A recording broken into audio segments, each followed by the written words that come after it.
Honey. Yes. No, not you. Honey, it's all the buzz. Have you heard that honey never goes bad? Scientists have found preserved pots of honey in Egyptian tombs, thousands of years old and still fresh enough to eat. I'm not sure why someone would do that, but it's nice to know we have the option. Hi, I'm Miranda Cosgrove. Welcome to the STEM Loft, where the landlord said it wasn't haunted and was honestly really weird about it. There are other foods with a similar chemical structure, but only honey earns the title of the food that never spoils. Why? In its natural form, honey has minimal levels of water, and very few organisms or bacteria can survive in an environment like that. They'd basically suffocate. So it's very difficult for bacteria to enjoy honey. It's probably one of the worst things about being bacteria. That and not having a brain. Honey is also relatively acidic, with a pH between 3 and 4.5. For reference, pure water has a pH of 7. So why is honey's chemical makeup so special and seemingly everlasting while other foods fall short? Bees. The whole process starts when the worker bees venture out of the hive to collect nectar from local flowers. All bees involved in honey production are female, by the way. Just saying. Some bees fly up to 3 miles and visit up to 100 flowers per trip in search of nectar. Once they've honed in on their target flower, a honeybee will use her long, straw-like tongue called a proboscis to absorb the nectar droplets.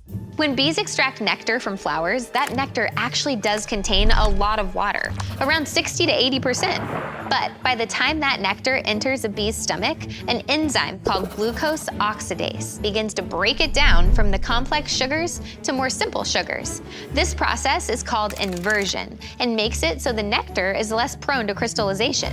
Once the worker bee returns to its colony back at the hive, it passes the nectar to a house bee, who will pack it away into hexagon-shaped beeswax honey cells. The glucose oxidase enzyme mixes with the nectar and breaks it down into gluconic acid and hydrogen peroxide.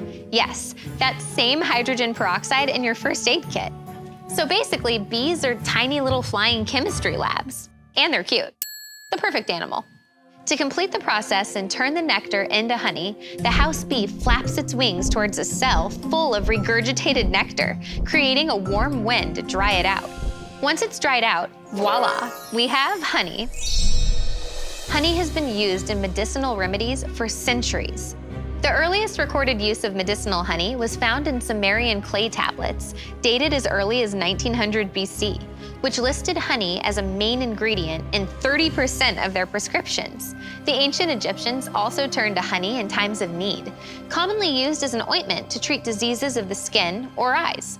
Honey was pretty much the bandage of ancient times, drawing moisture out of wounds so they don't get infected, while at the same time letting off a small amount of hydrogen peroxide. Speaking of drawing out moisture, that's the last piece of the puzzle to honey's long shelf life. Honey needs to be properly sealed to stay fresh. Otherwise, it will suck in moisture, and moisture equals contaminated honey. Remember the 1,000-year-old honey found in those Egyptian tombs? They stayed fresh because they were properly sealed. So if you want to keep your honey fresh, store it in a dry place. So if you're a bee watching this, thank you for all your hard work. And congratulations on making honey an almost everlasting food. Hey, it's Miranda Cosgrove, your favorite host of Mission Unstoppable. I'm the only host. And if you want to watch awesome STEM videos and exclusive Mission Unstoppable clips, just make sure you subscribe and hit that notification bell.